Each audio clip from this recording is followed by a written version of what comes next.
Laura Kerbey. Thank you for being Hi, here. Katie. Thank you for having me.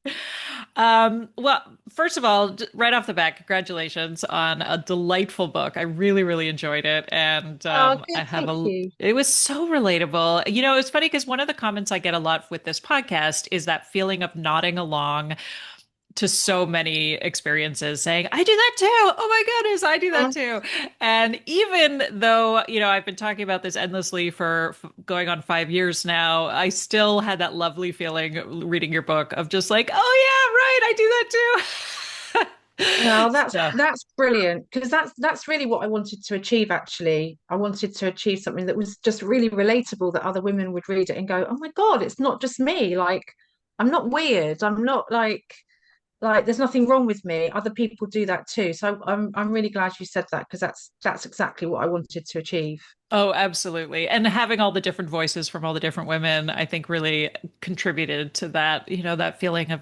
normalizing a lot of these Yeah, shame-based behaviors that we yeah. have held on to for so long. So yeah, so thank you for putting it out into the world. Congratulations. Thank I'm you. looking forward to recommending it.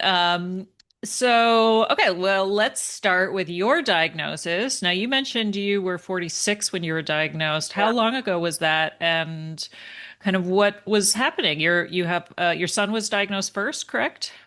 Because you Yeah, also, and so this that is one of my, sorry to keep going. This is one of look, my favorite we're things. gonna interrupt each other. We're I ADHD. know, right? But I just wanted to say, like, you worked in the field, you worked with neurodivergent kids for, a quarter of a century at this Yeah. point. And so it's always fascinating to me to be like, what is it like, having that aha moment after you've spent so much time immersed in this world? Okay, now I'll shut up. Mm. Yeah, so I was diagnosed 5 years ago. And you're right. So my son James, he was 12 when he was diagnosed, and he's 22 now. Um, when he was diagnosed, the pediatrician said to me and his dad, well, one of you is really likely to be ADHD as well. And his my ex my ex-husband, he turned to me and he said, well, that's you, like, so obviously you. And so I think I'd kind of suspected before then, and I'd been doing ADHD training. And actually I'd been when I was doing training in schools and colleges on ADHD at the time, I really related that to my son. I was like, oh yeah, he does that and he does that and he does that. um I think what really prompted me to get my diagnosis was during COVID, the way that I worked really changed, and I started doing a lot more work online. And because of that, I started connecting with a lot of other neurodivergent people, like, but mainly women. And a lot of them were pursuing diagnosis for either autism or ADHD or both. And a few of my friends said to me, Laura, you're clearly ADHD. Like, I'm amazed that you haven't figured it out yet yourself, especially considering the work that I was doing and even being an ADHD trainer. So yeah, it was looking back now, I kind of wish I'd done it a lot earlier, actually. I think that there was a lot that kind of came out in the processing of receiving that diagnosis that made me think, oh, just I wish I'd known before. But I think the other thing as well with my teaching, I've only ever worked in specialist education. So I've only ever worked with neurodivergent students. And literally, the moment I walked into the classroom and started working with teenagers that were neurodivergent, I just felt so comfortable with them. And they clearly felt really comfortable with me. So, again, looking back, I think that I could just really relate to them and they could obviously relate to me. So, I think that's what drew me into working in that field, and why I enjoyed it so much as well. Mhm. Yeah, I feel like I've had a conversation with many teachers, especially who were drawn to neurodivergent kids and then Yeah. figured it out. So how would you say your, I guess, idea or what your thoughts about autism and neurodivergence and ADHD how have they changed? That's such a huge question. I have to rephrase that. I'm like We could be here for hours. But I'm just curious, like, are there any things that stand out to you in terms of how you relate to the kids or what, that having that understanding about your own brain, has it changed how you think about or relate to especially kids? Yeah, I mean, I think one of the things that I think is a real ADHD trait is to have a really strong sense of justice and injustice as well. So I think I've always really championed young people that other people have potentially written off. And even in my school, I was a head teacher in a specialist school, and there, even in that setting, there were certain young people that other staff found really challenging, or they would accuse them of overreacting to situations, or and I think there was just this real sense of in me of like, no, no, no, no, they're right. Like, that is unfair, and you aren't seeing it from their point of view. So I think my and again, I'm probably going off on a tangent here, but I think it's really common in neurodivergent women, again, particularly ADHD women, to have such a strong sense of empathy. Like, I'm so hyper empathetic as well. So I think that really helped me, kind of like the way that my brain worked mirrored the a lot of the students I was working with. And I think that really helped me to understand them, but also I can see so much of them in myself as well. And even with my son as well, like, I remember before he was diagnosed, I'd go and collect him from school. And I, like so many parents, I'm sure, that have got children with ADHD, I was constantly being like called over by the teacher to be told about yet another misdemeanor that my son had, like another heinous crime that, and I'd be thinking, what's wrong with that? Like, I remember one example, I think I put it in the book, about, the teacher was complaining that he'd painted his shoes rather than the paper. And I was like, well, that just proves he's really creative. Like, so he'd be getting into stuff, into trouble for stuff at school, and I'd be thinking, yeah, but I used to do that. Like, Yeah. that would make me quite frustrated as a parent. But I think it also, as an educator, I really fought the cause of a lot of my young people that other teachers were maybe thinking that they were just being naughty or defiant or difficult. So I hope I've answered that question, because I feel like I went off on a bit of a tangent there, but Oh, well, first of all, tangents are always welcome here. it's good. But, well, I feel like, uh, I think there's also a sense of curiosity to neurodivergent people. And again, I feel like that's a sweeping generalization based on little to no official research, just on my my own observations. But I think there's that, like you said, rather than immediately scolding a child or scolding somebody for doing something the wrong way. It's more of a curiosity of like, why would you do it that way, right? What's behind Exactly. that? And I think that there's this tremendous curiosity in certain teachers too, where it's like, let me Mm, meet you where you are and let me give you the benefit of the doubt. yeah. And that I think is super helpful. Especially reading, some of your work on PDA and just thinking a lot about PDA and kind of my own history with a lot of, walking that line, Mm, whether it would have been called PDA or ODD or what even diagnosable, I don't know, but thinking a lot about kind of what's behind these behaviors as opposed to deeming them right or wrong, I think is exactly. integral. Um, and PDA, I guess, for those who are uninitiated, I don't think we're going to talk much about it unless you want to, but it's pathological demand avoidance, or as autistic adults have often called it, a pathological drive for, or persistent drive for autonomy, which I Yeah, prefer. persistent or pervasive drive for Pervasive, autonomy. yeah. Yeah, yeah. And but yeah, so I'm curious. I guess one of the things, I really related to in the book was the not being able to help yourself when you push the fire alarm. And that like fascinating intersection of impulsivity, and there's something else there. It's not just impulsivity like we would talk about with like the impulsive spending, right? That was another section of the book I related very deeply to. Yeah. Um, and but just there's this like I can't help myself. I have to touch the hot burner kind of kid, right? And I've Mm, certainly yeah, had those, and I was one of those. And I'm like, there's something more to than impulsivity there. I think there's just that need to understand how things yeah, work, right? Like that kind of yeah. mind that needs to take apart. the toy car or Yeah. whatever. Yeah. Yeah. So really, just like you say, it's a mixture of curiosity and it's impulsivity, but it's also impatience as well. Like I am in some ways I can be incredibly patient. Like I'm really patient with like the young people I work with, but at the same time, if I, if I want to find out how something works or I want something, I have to have it like straight away. It's really funny actually you mentioned about the hot plate as well, because again, I didn't put this in the book, but I have such a strong memory of being a child and being in my dad's car, and he popped into a shop to get something and he left me in the car.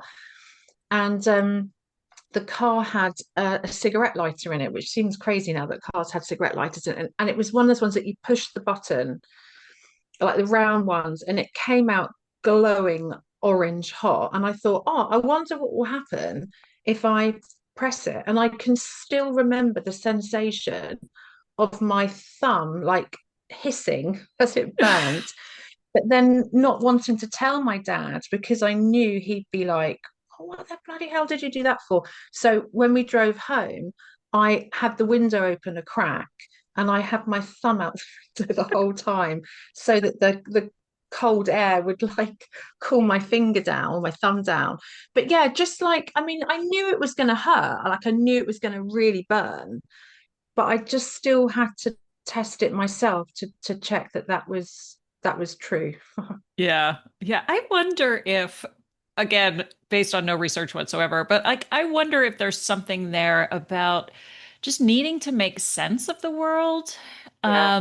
If there is a sense that a lot of the things we are being told don't make sense to us, right? So I wonder if there's like an additional drive to just understand how things work for ourselves because that feeling might be fleeting as a child. Like even the other day, I was talking to my husband about how like, you know, I'm doing my practicum placement right now for mental health counseling, and it's like I just was so frustrated because everybody seems to have a different opinion than I do, and I was like, at some point when everybody is going left and I'm going right, like who's incorrect, right? Like at what point do I Yeah. admit that maybe I see things wrong. And he was kind of talking to me about like, well, no, you see things differently, blah, blah, blah. But like he was kind of coaching me in a very gentle way. But I was so frustrated because it was like my whole idea of what was right and wrong felt rattled to the core. And I think I don't know where I'm going with this, but I think it's probably to RSD and how difficult it is to even describe RSD to people. Even though I certainly know that I remember exactly where I was the very first time I heard it. And Yeah, so it was just, felt like it explained so much. And so you do talk a yeah, lot about RSD in your book, which yeah. I feel like, again, it's like, how do you describe RSD to somebody who's like not initiated? Because I liked how you were sort of like naming it with your friends who might get it, right? Text somebody and be like, "Hey, my RSD is RSDing right now." Um, Yeah. but like, how do I even describe that to somebody who has no clue what I'm talking about?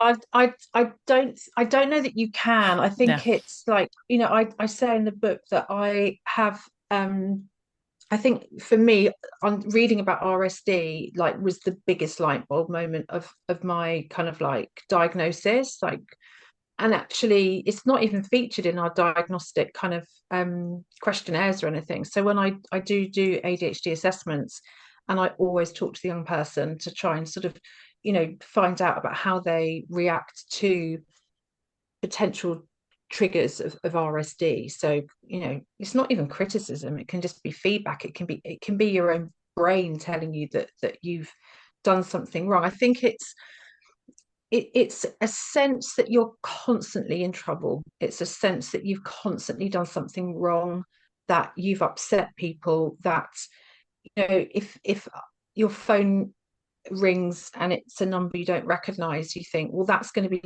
they're not going to be calling me with good news. They're going to be calling me to say that I've done something wrong. It's a sense that if you call a friend and they don't answer straight away or they don't text you back, you've upset them. So it is, and for me, it triggers like like an anxiety response in terms of like I feel sick. I get like really bad butterflies in my tummy. My brain will instantly catastrophize. And I'll even to the point that I will start inventing things that I might have done to upset that person. So it's horrible. And actually I think it's the one part of my ADHD that is, well, it's the hardest part of my ADHD. And I think in terms of managing it, I'm still such a work in progress with it. I mean, it happened the other day, like one of my best friends who's also ADHD, and she'll admit herself she's terrible at like replying to messages and calling back, but I've known her for 30 years and we're really close. And I was messaging her about something, and she wasn't replying, and so in my head I'm thinking, I've done something wrong. She's found out about something that I said or did, and I've not done anything.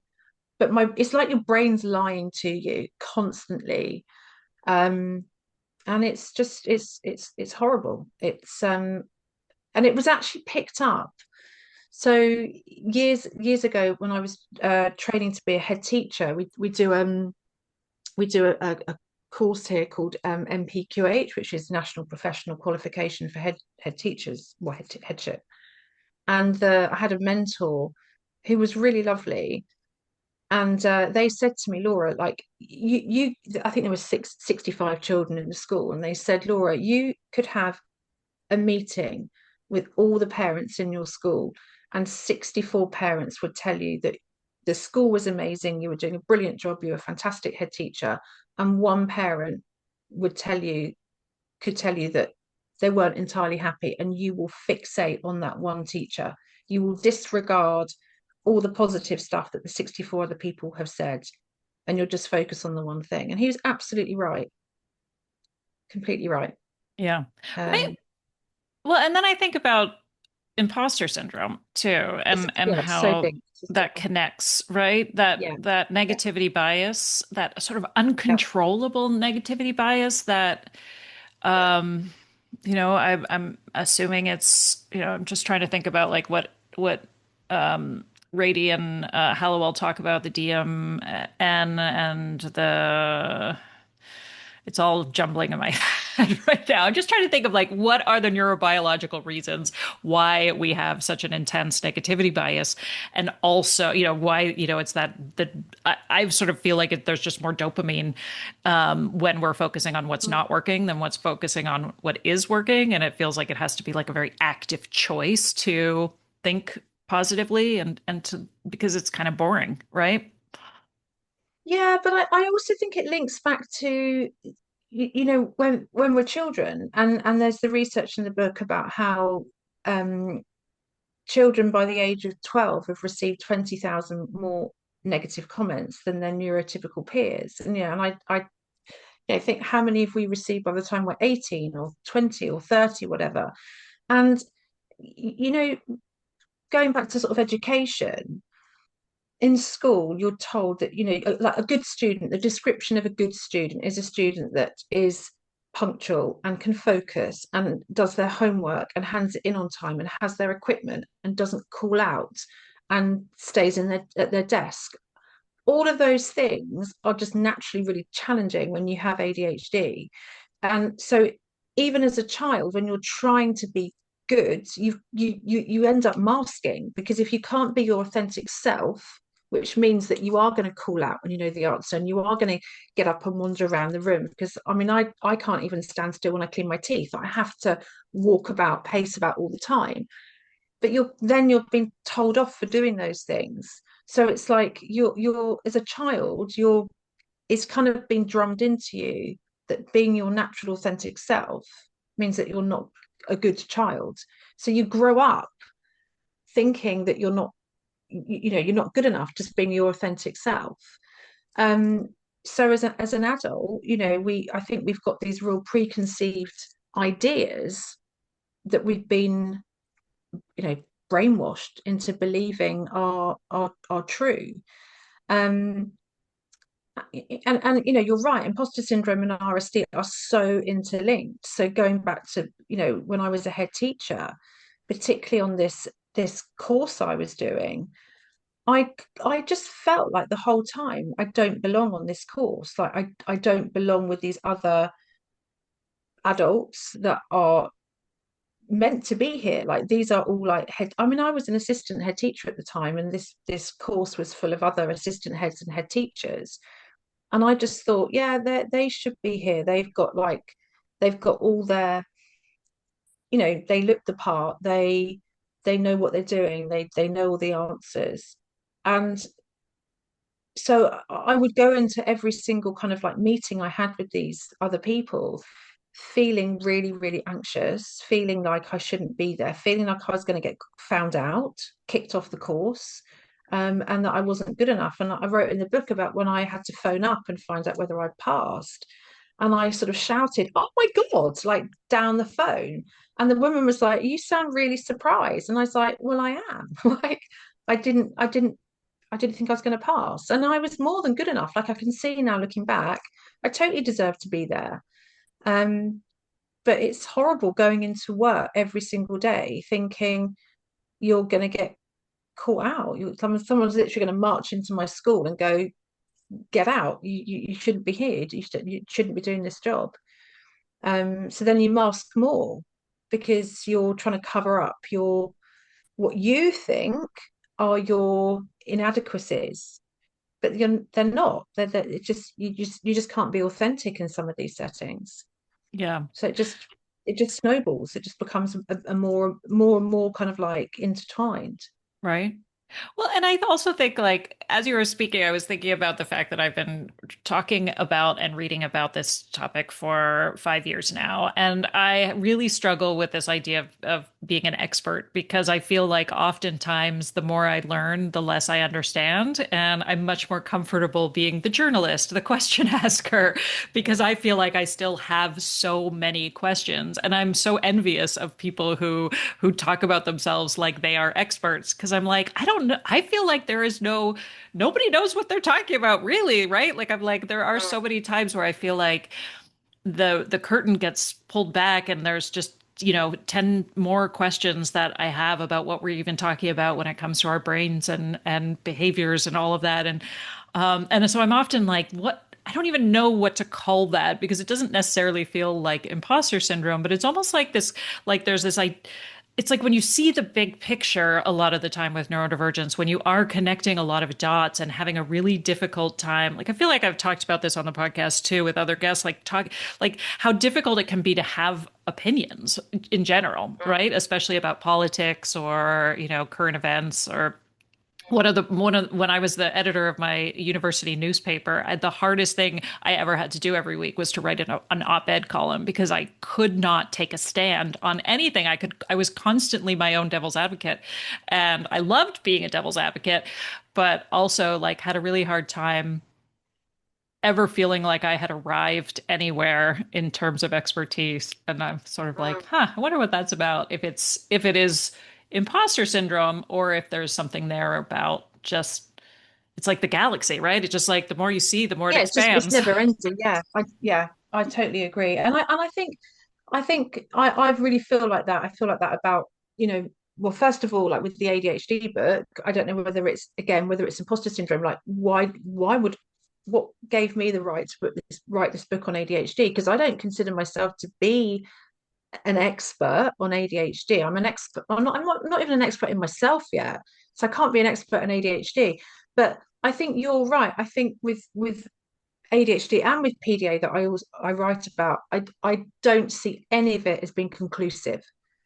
It's an insight into something which is so huge. It's a snapshot into my experience of something which, as you say, is enormous. But I do also feel that with neurodiversity, we've become, I think it's getting better, but we've got so much more to learn about it all. It's become very kind of like um almost what's the word? Got I can't think of the word. Compartmentalized. Do you know what I mean? Like you know, and this is what I really feel about the work that I do, particularly with assessments as well. Like we do an autism assessment, and then we do an ADHD assessment, and then we do a PDA assessment. And actually, the work that we do, we're trying to look at the young person as a whole and make it much more holistic. But particularly with neurodiversity, I think we've scratched the surface of what it is and what it isn't. There's so much more that we need to learn about it. And Right? it needs to evolve constantly. Well, and I also think that it's become sort of trendy over the last few years, and with that trendiness comes this eye roll from a lot of people, which is this Yeah, like, stop talking about it. Everybody thinks they have it. And yeah. I often wonder, some of the researchers or, clinicians who have been in the trenches for 20, 30 years, what they think of the recent, surge in adult diagnoses, especially if they're like, finally, yes, we've Yeah, been saying this all along. Or if they're just saying like, oh gosh, now, is this doing damage to the field of research? Because it does, you know, um, it almost reminds me of like New York neighborhoods. Like the minute you move to a New York neighborhood, anyone who moves there after you has made it uncool. But like there are people who have lived there for, 80 years and are, the people who created that neighborhood. But there's this sense of, I think there's even a word for it if anybody knows what it is, where it's like the minute you arrive at something, it starts diminishing, its value starts yeah, diminishing, right? yeah, yeah. And I often wonder, so I'm curious, like, what do you think about this, the last 5 years, this climate of adult diagnoses, especially around self-diagnosis, right? Because I agree with you, Yeah, self-diagnosis, I think, is valid. yeah, Um, yeah.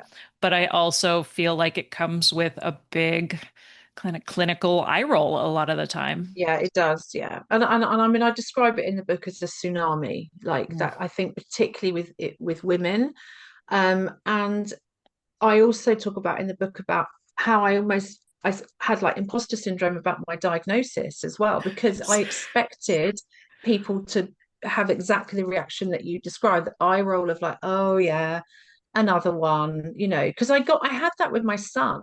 So when my son was diagnosed, certain family members and also some of my friends were like, really, like, don't all boys behave like that sometimes? And I that really upset me because it really undermined the difficulties that James was having.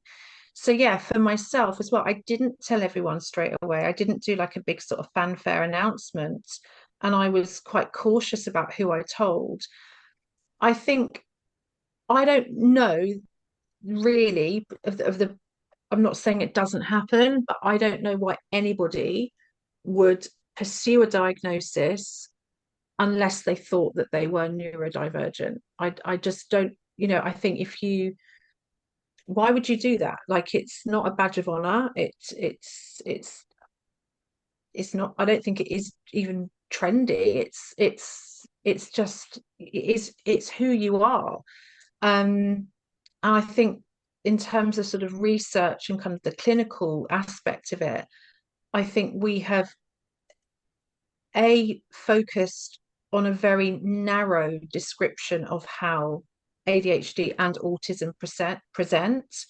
There's this kind of um, feeling that it's looking at like how boys present, but I've worked with boys, males that present don't even fit in that mold.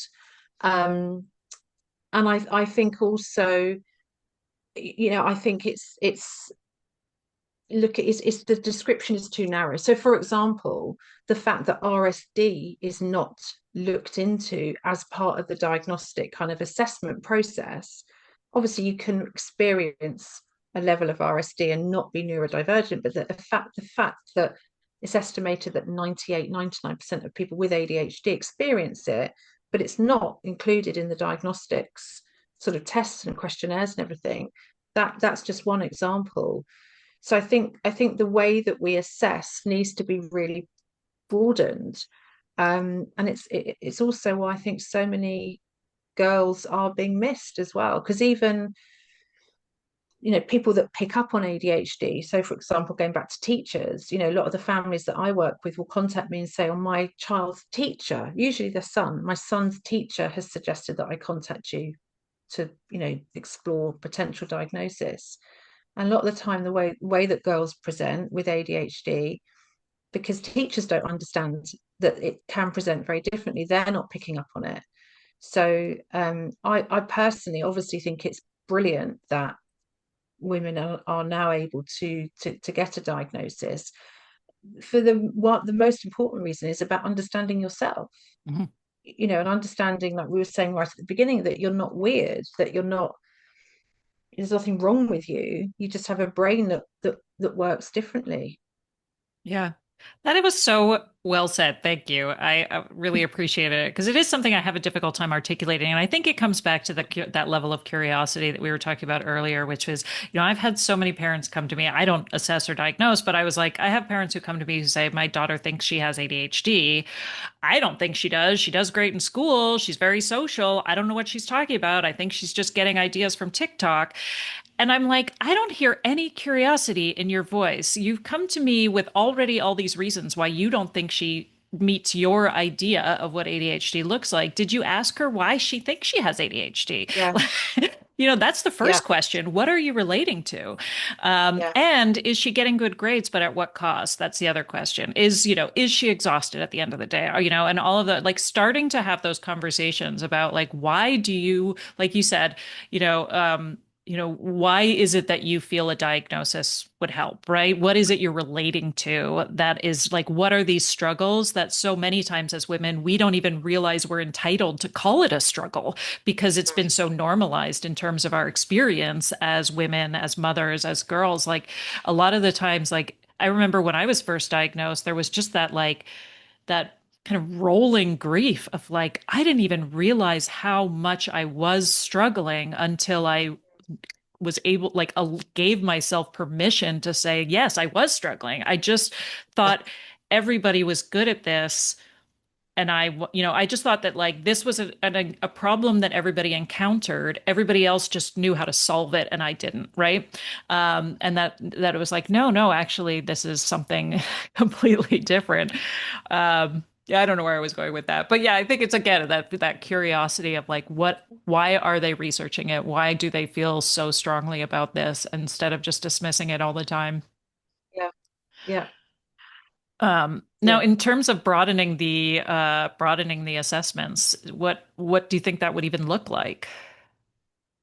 Because I know I don't know. findtheadhdgirls.org, they want every girl, I think every girl at the age of 7 in the US, that their goal is to have every girl just to like kind of do an assessment to get a sense before they're even really struggling. What are some of those early markers where I'm like, that sounds like cool, but I was curious for you with the emotional element too. What would that look like? Yeah, I mean, that sounds amazing to be able to do that. I just think that in terms of what I would love eventually, and I don't know whether we'll ever get to this point. I really hope we do, is that, we're so much better now in terms of accepting people's sexuality and people's gender. Like, it's people know who they are in terms of their sexuality, and it might take them a while to sort of to figure it out, but we don't test people for their to there's no test or assessment to work out if what your sexuality is. I would love for us to be able to have a society where we're just as accepting of people's neurotype.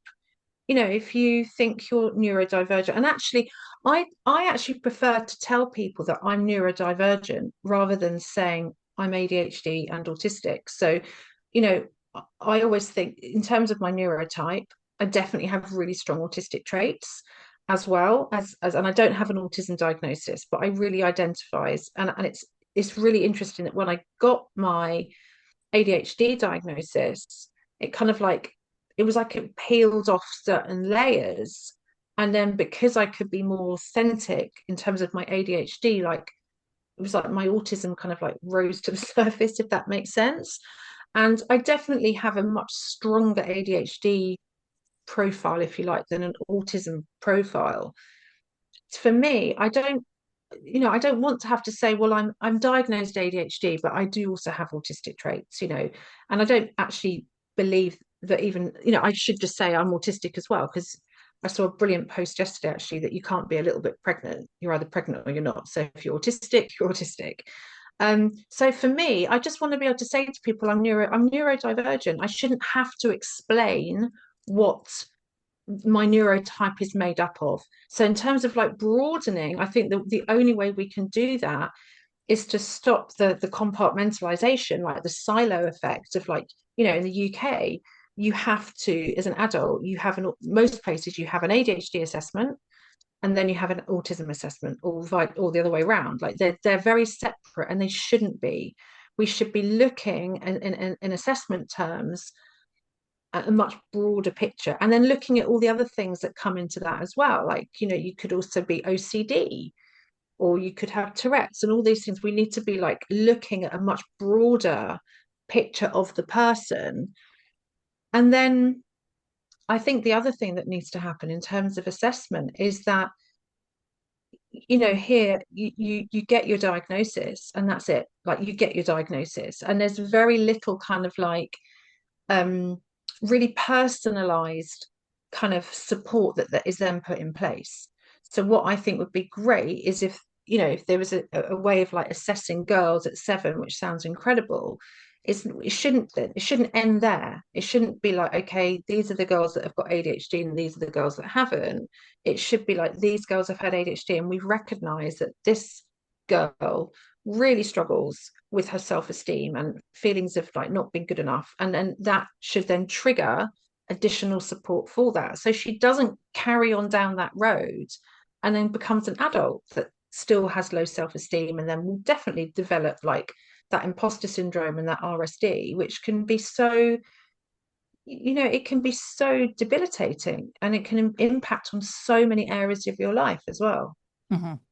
Yeah, that's where I start to get really muddled, right? One of the parenting, gosh, I can't even remember where this metaphor comes from. Are you familiar with the orchid and the dandelion analogy for children, where it's like there's sort of two types of children. There's the orchid, which is highly sensitive and needs a lot of individualized attention and goes at their own pace, but is kind of goes against the grain.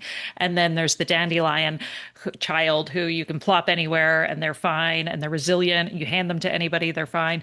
Um, and it's kind of how I've understood the brain, right, in terms of the spectrum of the orchid to the dandelion, and how I've kind of started understanding even just neurodivergence, which is like, is a neurodivergent brain, because I'm very similar to you, was diagnosed with ADHD, and then as the more I understood and the more I kind of unmasked, I started relating much more to the autism information, but haven't sought a formal diagnosis, mostly, as I've said many times on this podcast, because I'm terrified that the clinician is going to say no. And then I'm going to be like, well, Yeah, now what? Um, yeah, right. And then I'm like, I don't know what I'm going to do with that information. Why am I so like, I think it's because my husband, when I had my children diagnosed, I was diagnosed by my nurse practitioner, who's a psych NP, felt very confident with the diagnosis, but I felt like, did I fool her, like you were saying at the book, yeah. right? Did I somehow fool her into diagnosing me? And so when I wanted to get my children diagnosed, we went through a full psych eval, with a Mm. private company. I wanted to make sure I did it right. They both got ADHD diagnoses. And then my husband just kind of flippantly one day was like, well, sure, they'll, you pay somebody enough money, they'll give you whatever diagnosis you want. And I was like, that now lives in my brain rent free forever. Yeah, forever. And Yeah, so it's sort of like you're damned if you do and you're damned if you don't. If I find somebody who will diagnose me, I will believe that I've paid them to diagnose me, right? And so then I'm kind of like, I'm not ready. And then I'm like, why am I even pathologizing this? Then I go down that yeah. whole element, like where I'm like, why are we even diagnosing this at all? Um, and gosh, that tangent totally derailed my thought. What? Oh, I think it was wait, what were we talking about now? You don't even Your remember. husband, and No, it was whether if before. you paid Oh, the it was something if you about the paid the diagnosis. diagnosis. Yeah. I don't even remember. Oh well. I'm sure it'll pop back. You said I love that too, right? Talking about the like I used to try to chase thoughts, and one of the nice things about ADHD is now I'm like, it'll come back. It'll come. Well, this is what I describe in the book. It's like the Right? vapor that like goes into your brain and it swirls around for a minute, and you've got like a few. Oh, sorry, my cat's just decided to It's join us. okay. Um, it swirls around in your brain, and you've just got a few seconds to grab it and to catch it. And then if it doesn't come back, I just spent hours like trying to like catch it. I'm like, oh, I definitely had a really good thought there, and I yeah, know, I do right? it all the time, and that's why we interrupt all the time, because I know that if I don't say what I want to say, sometimes I think, yeah, that's a really good point, and I need to say it because I know that if I don't say it, it'll just go.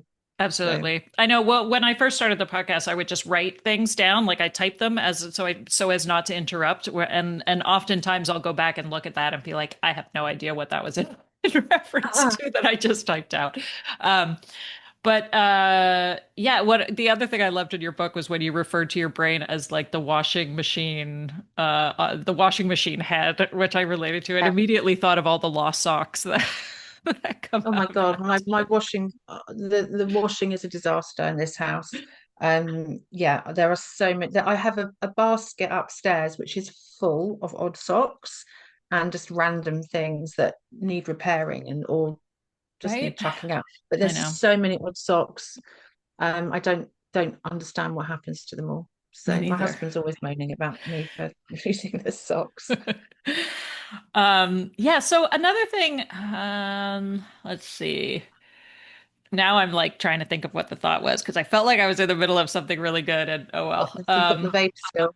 Well, one of the things I've often, now that I'm working with teenagers in my practicum and internship for the next year, one of the things I felt like I was going to swoop in and have all of this knowledge about neurodivergence, and I was going to spot the ADHD because, working in like with high risk kids, I was like, it's got to be everywhere.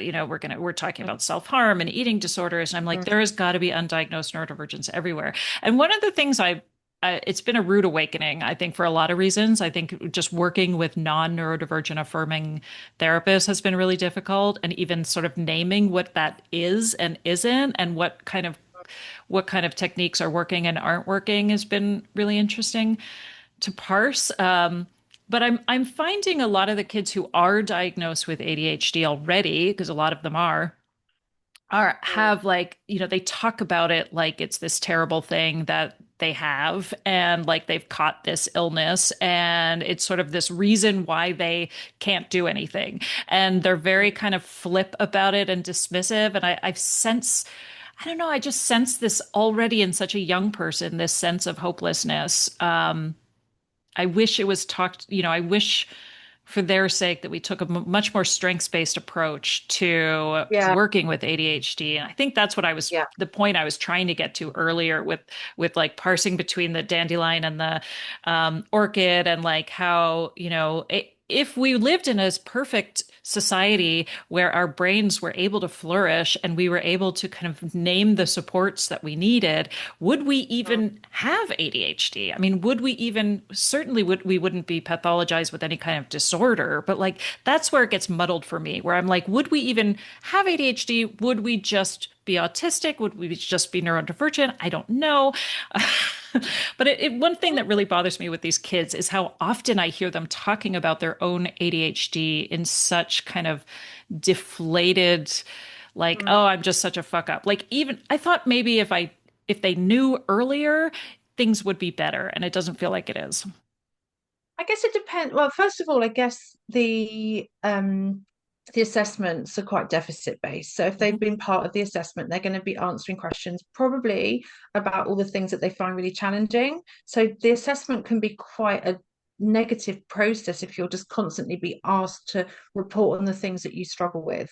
And I'm very aware of that when we send our reports back after assessment, we explain in there that they have to be deficit based. We have to write about the stuff that they find difficult for them to meet criteria. But then we also try and put lots of positives in the report. But I think again, it comes back to I think you're absolutely right. There are certain environments that I can be in now as an adult that now that I have more autonomy but there are certain environments where I can be truly authentic, and that environment includes the people that are in it. So there are certain times when I feel that my ADHD doesn't impact me in any way because I can just be totally unmasked. I can be completely authentic. Nobody will judge me for that or look down on me for that. But I think, particularly for children, there probably aren't many environments for a lot of those children where they can be completely authentic, where they can, it goes back to education. I'm not just, it sounds like I'm being really negative about education. I'm not, because I'm very passionate about education. But there is a lot of environments where children are told, ADHD children are told, they're being too loud. They need to stop moving around, that they think they're a fuck up because they're being judged against a standard that is just naturally really difficult to attain when you have ADHD. If the attainments were changed, and we were judging people on success by their ability to like think outside the box and be creative and like care for other people, and like just a different level of different type of standards that we're judging children by, then they're not going to think that they're less than other people around them. So, and I guess also it comes back to your point as well of, whenever how parents respond to their diagnosis as well. So if the parents are responding to the diagnosis going, oh, you've got ADHD, and if they're positive about it. So like I had a friend that messaged me the other day to say finally got my ADHD diagnosis. I was like, oh, congratulations, that's amazing. But not everybody has that mindset. They might see it as a negative to be diagnosed with this. And I think that also needs to change. We do need to focus. So one of the things that I do when I work with young people, I always tell them I'm neurodivergent.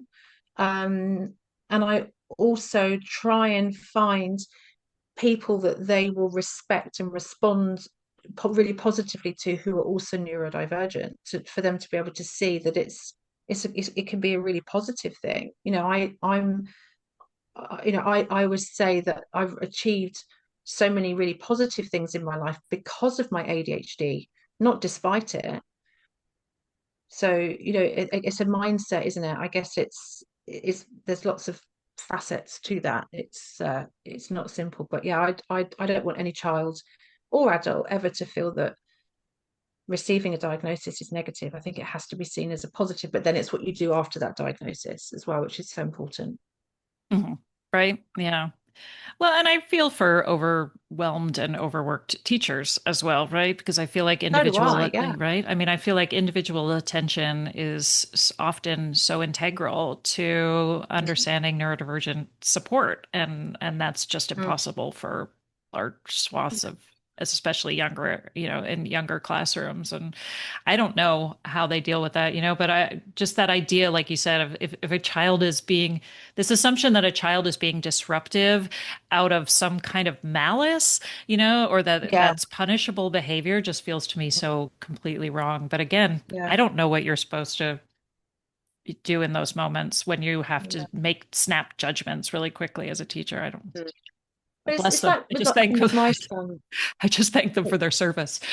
Yeah, no, they're amazing. But I was just going to say, like with my son, he went to a really lovely like preschool, and it was almost like a sort of forest school. So it was just nursery, and it was like they were constantly outside. So he would get to nursery, and they would put them in these like waterproof like overalls, and um when he was 3, they called me in and they said we're actually going to put James in the class with the older children because his language is so good, and he's like physically he's keeping up with them, and he was so happy in that nursery, and it was an incredible environment for him. And then within a few weeks of him starting at his school, his primary school, I was called in, and it was like he just won't sit still. We've had to make him like his like own little carpet space. He has to sit on this like square on the carpet, and he and I'm like, do you know what? I don't think I've ever forced James to sit still. So that was a really interesting like that to me proved that there was nothing wrong with James, but the environment was wrong for him. Like as soon as that environment changed, and he wasn't allowed to just run around, and he didn't even have to eat his lunch at a table. He could like run around eating snacks and stuff. But then you go to school and it's like you have to sit at a desk, you have to sit on the carpet, you have to sit, you have to focus, you have to concentrate. And all of those things are just so difficult when you have ADHD. But I also do sympathize for teachers because they've got often 30 other children in the class. So, you can't, they'll say, well, I've got 30, 29 other children. I can't just have one child wandering around on their own.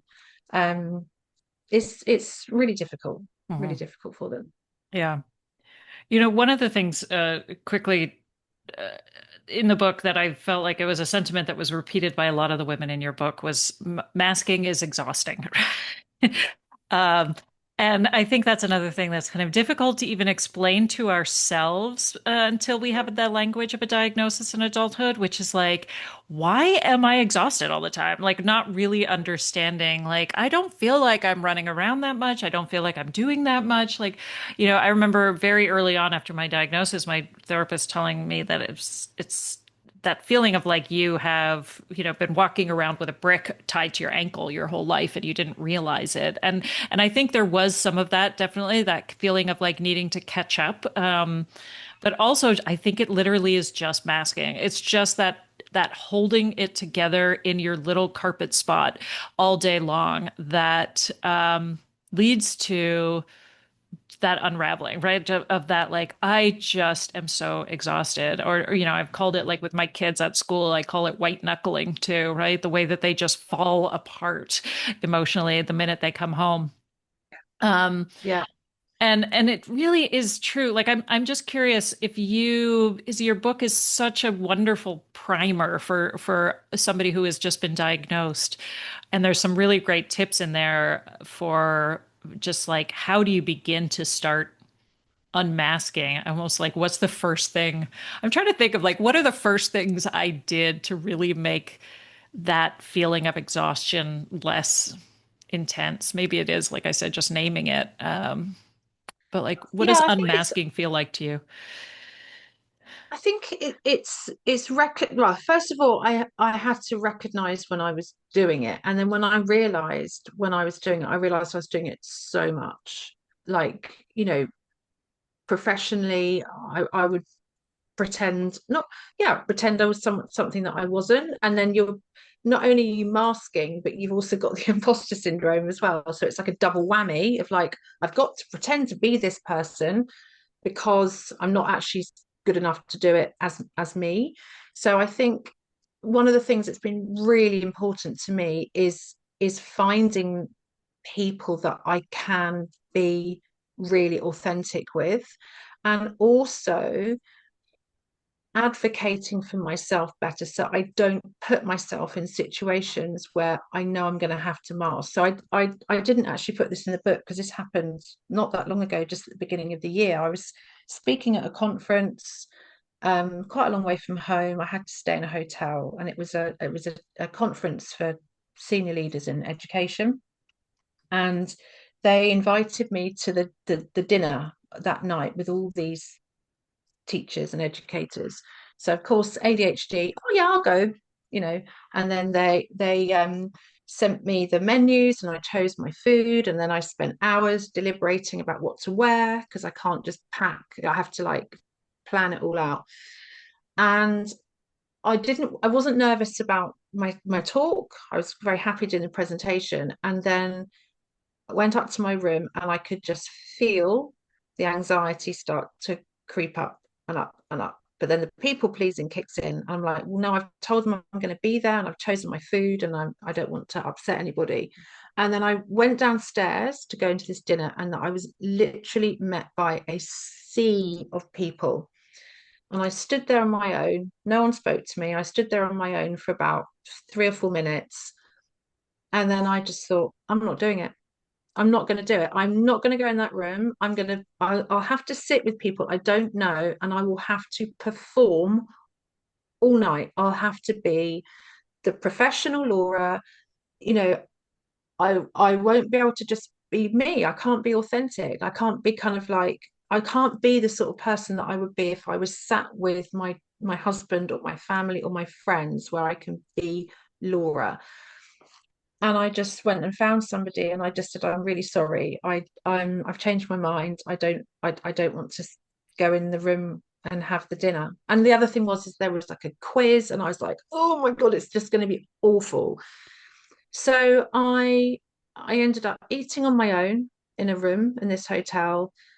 Um, and then I went to bed and I thought, I'm so glad that I did that. Like, I'm so glad that I now have the confidence to actually self-advocate and say, no, I'm not doing that. But the thing is, it's still a work in progress because what I need to learn to do is the next time I get the invite is to say no at that point. But you're constantly learning, aren't you? But in terms of masking, you have to learn to be authentic. I did a book launch in London for the week the book came out, and it was so important to me that I was authentic at that book launch. Now, my mum recently died, and I've really struggled with her loss. It's been the hardest thing I've ever been through. And I had to tell people at the start of the launch. I had to, and I had to thank my mum as well because my mum was clearly ADHD, which has become even more apparent since she died because we found about 100 pairs of shoes. And this is no word of a lie. We found a full dinner service in a wheelbarrow in the garden. So there's so many. My mum was so ADHD, Her and gift to actually, you. Oh. her just I've inherited so many of her characteristics, but all amazing. And my mum was an incredible woman. So I wanted to thank my mum, and I had to be authentic. I had to say to people at this book launch, I am not okay. Like, I can't stand up here tonight in front of in a room full of neurodivergent women who you're all ADHD, you're probably all really empathetic. I'm not going to stand at the front of the room and pretend that I'm okay because I'm not. And I had the most beautiful reaction to that. And I cried, I stood in the front of this room in front of all these people and I cried. And there were other women crying in the audience. And then I had people coming up to me at the end saying, thank you for allowing us to be so authentic tonight. You being so authentic, allowed us to feel that we were in a really authentic environment. Um, and I just think that's so important and so empowering to be able to do that. So I think, if you do feel if you can recognize when you're masking, I think if you can recognize where you're doing it, who you're doing it with, why you're doing it, not just the impact of that, but the reasons that it's happening, and try and find ways to like remove yourself from that environment. I think that is just so important to do that. And I think the other thing that I've learned as well is that when I have advocated for myself like that, it's quite scary when you first start doing it.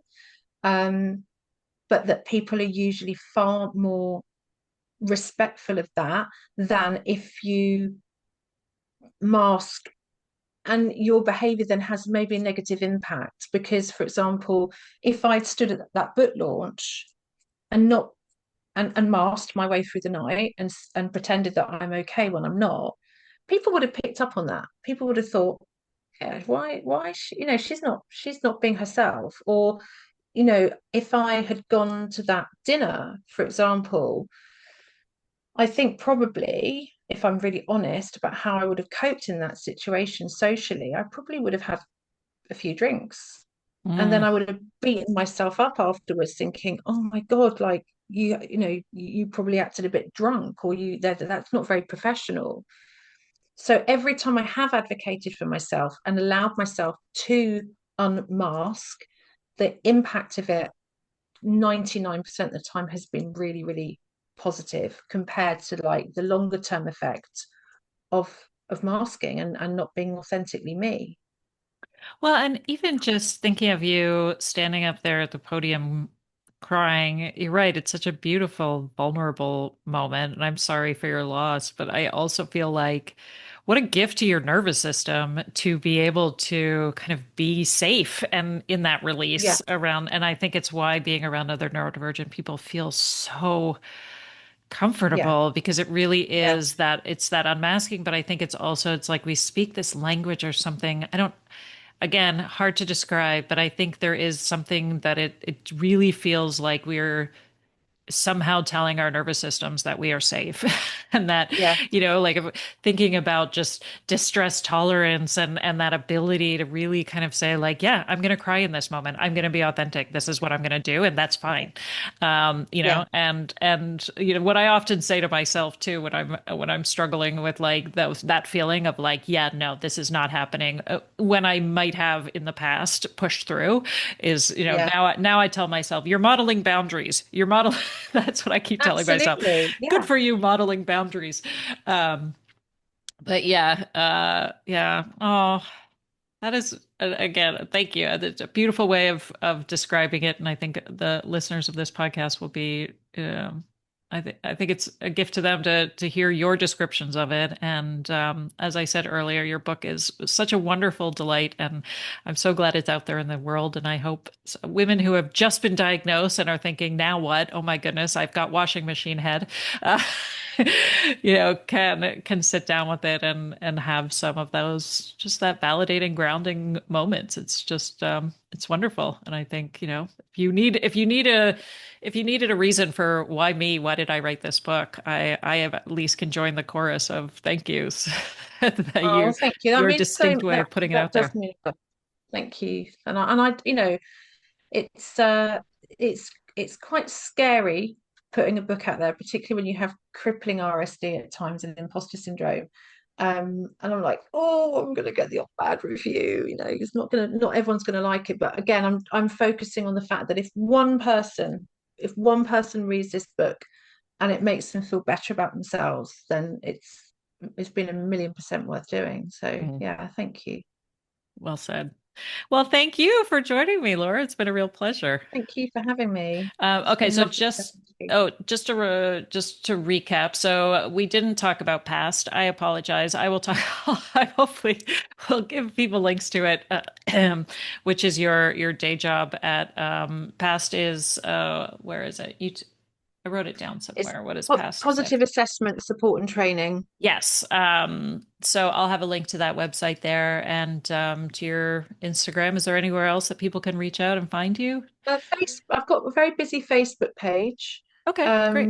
So if you just put in, I think you just put in positive assessment, support and training past, and it'll come up. I can send you the link if you need me to send it I to think you. I already have it. I'll make sure. So it'll be in the show notes for sure. Well, Okay. wonderful. Well, thanks again. It's been a real pleasure chatting with you. Yeah, thank you. I'm sorry about the cat as No, well. what a welcome Yeah, guest. he He's he does like beautiful. to get involved.